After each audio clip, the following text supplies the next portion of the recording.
퀸카로 살아남기에서 퀸카들 중 한 명의 역할을 맡아 영화계에 발을 들인 이후 아만다 사이프리드는 로맨틱 코미디, 스릴러, 호러 필름 등에서 주기적으로 얼굴을 비춰왔습니다. 그녀가 최근 참여한 작품은 심즈월드 앤신, 로, 거기서 그녀는 교회에서의 삶을 살기 위해 맨하탄을 떠난 후 자신의 남편과 허드슨 밸리의 새 집이 악의 찬 비밀을 품고 있다는 사실을 발견한 어린 아티스트 역할을 맡았습니다. 한동안은 아무것도 아만다를 막을 수는 없을 것 같습니다. 아만다 사이프리드에 대해서 모르셨을 10가지 사실에 대해서 알아보겠습니다. 아만다 사이프리드는 아역스타다. 아만다는 에즈 더 월드 턴즈에서 문제 있는 10대의 청소년 역할을 맡으면서 15세에 첫 데뷔를 했습니다. 이후 그녀는 올 마이 칠드런이라는 드라마에서 또 한 번 캐스팅되었는데요. 이 다음에 퀸카로 살아남기에서 바보 같은 금발 캐런 역할로 큰 변화를 겪게 됩니다. 퀸카로 살아남기 이후 그녀는 몇몇 인디 영화에 출연했는데요. 그 결과 HBO 시리즈인 빅더브에 캐스팅되게 되죠. 남몰래 다자연애를 하고 있는 유타의 모르몬 교 집안에 관한 드라마입니다. 그리고 나서 그녀는 뮤지컬 히트작인 마마미아에서 역할을 따내는 데에 성공하고 천천히 큰 영화에서 얼굴을 알리게 됩니다. 아만다 사이프리드는 고등학교 때 수줍음 많은 학생이었다. 사람들은 항상 아만다 사이프리드를 퀸카로 살아남기에서의 인기 있는 학생으로 기억할 겁니다. 하지만 실제로 그녀는 고등학교 때 전혀 그런 성격이 아니었다고 하는데요. 그녀는 스스로가 수줍음 많은 학생이었다고 설명하면서 인기와는 거리가 멀었다고 말했습니다. 저는 창백하고 못생겼다고 놀림을 받곤 했어요.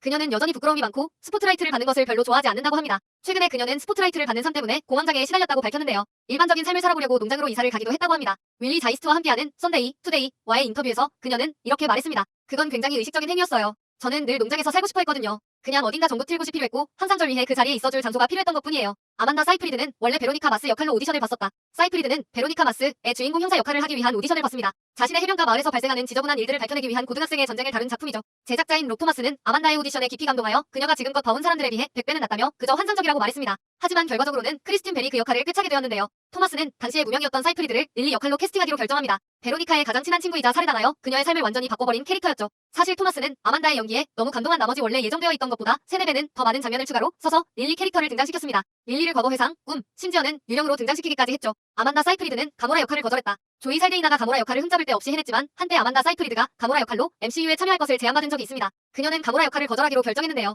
가디언즈가 자신에게 어울리지 않는다고 생각했다고 합니다. 마리클리어 UK와의 인터뷰에서 그녀는 다음과 같이 말했습니다. 저는 액션 영화 주인공이 되고 싶지도 않았고 초록색 수트를 10년 동안 입고 싶지도 않았어요. 비참해지고 싶지 않았거든요. 저는 행복해지려면 자유가 필요하다고 생각해요. 2020년 그녀는 그 영화가 망할 것이라고 생각했다는 사실도 인정했습니다. 할리우드의 리포터에게 그녀는 이렇게 말했죠. 저는 마블 영화 중 처음으로 망한 작품에 출연하고 싶지 않았어요. 그때는 말하는 나무랑 너구리가 나오는 영화를 대체 누가 보고 싶어 한단 말이야? 라고 생각했거든요. 제가 완전히 틀린 거였지만요. 아만다 사이프리드는 2020년에야 처음으로 오스카상 후보로 올랐다. 아만다 사이프리드는 데이빗 핀처의 전기 드라마인 맨크에서 1930년대의 스타 마리안 데이비스 역할을 맡아 긴 시간 끝에 드디어 자신의 인지도를 올리는 데에 성공했습니다. 그녀의 연기는 최고의 지지를 받은 여배우상에 올랐고 그녀는 할리우드 리포터에게 이렇게 말했습니다. 제 연기 경력에 있어서 터닝포인트가 되는 작품이었어요. 동료들에게 얼굴을 알리게 되었죠. 그럴 거라는 기대를 했던 건 아니지만 실제로 그런 일이 발생하자 제가 결정한 커리어가 좀 더 분명하게 다가왔어요. 아만다 사이프리드는 맨크를 촬영하는 중에 임신을 했다. 사이프리드는 맨크를 촬영하던 도중 임신을 했습니다. 아들을 낳을 준비를 하면서 촬영에 임하는 것이 얼마나 힘든 일이었는지 아만다는 밝힌 적이 있는데요. 베니티 페어 칵테일, 아워, 라이브 채팅에서 줄리안 무어와 이야기하면서 그녀는 이렇게 말했습니다. 아들을 사랑했기 때문에 너무 기뻤어요.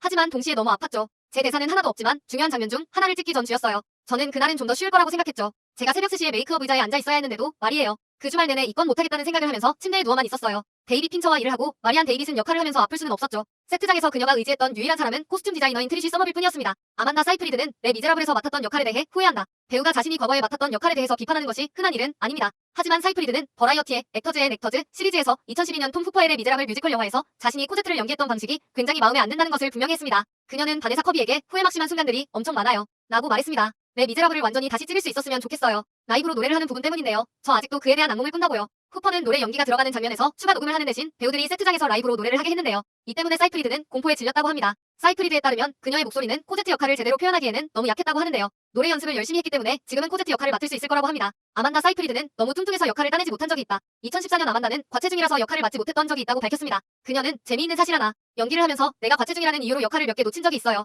여러분, 틀렸답니다. 라고 트윗했다. 그녀가 몸무게 때문에 따내지 못했던 역할이 어떤 역이었는지 구체적으로 밝히지는 않았지만 배역을 맡기 위해 운동을 해야 했던 일들에 대해서 이야기한 적이 있습니다. 글래머 매거진과의 2010년 인터뷰에서 아만다는 내가 달리기를 하고 운동을 하지 않았다면 이렇게 말랐을 수가 없어요. 배우이기 때문에 이런 몸매를 유지해야 하는 거죠. 라고 말했습니다. 정말 말도 안 되는 일이에요. 하지만 이렇게 하지 않으면 배역을 따낼 수가 없죠. 제가 조금만 더 뚱뚱했다면 마마미아에 저를 캐스팅하지 않았을 거예요. 아만다 사이프리드는 자신의 정신건강에 대해 공공연하게 말한다. 사이프리드는 자신의 감각장애와 불안장애에 대해서 이야기한 바 있습니다. 그리고 그런 병증을 둘러싸고 있는 오명을 거부한다고도 했죠. 그녀는 마리클레어 UK와의 인터뷰에서 제 생각엔 말이에요. 심장에 문제가 있으면 의사를 만나러 가고 눈에 염증이 있으면 안과에 가는 것처럼 스스로를 돌봐야 한다고 생각해요. 라고 말했습니다. 정신건강은 굉장히 차별받고 있고 이건 정말 불쾌한 일이에요. 뇌에 문제가 있어야만 정신건강에 문제가 생기는 게 아니란 말이죠. 아만다 사이프리드는 무대 공포증에 시달리기도 하는데요. 이는 그녀가 2015년까지 무대 연기를 기피했던 이유 중 하나이기도 합니다. 그녀는 엔터테인먼트 투나잇에서 무대 연기는 제가 너무 무서워서 멀리하고 있었던 것들 중 하나예요. 라고 말했습니다. 그녀는 우리가 잘 아는 방식으로 오프 브로드웨이 데뷔를 했죠. 아만다 사이프리드는 박제 컬렉션을 가지고 있다. 그녀는 박제된 동물들을 사곤 합니다. 아만다는 그것들을 예술이라고 생각하죠.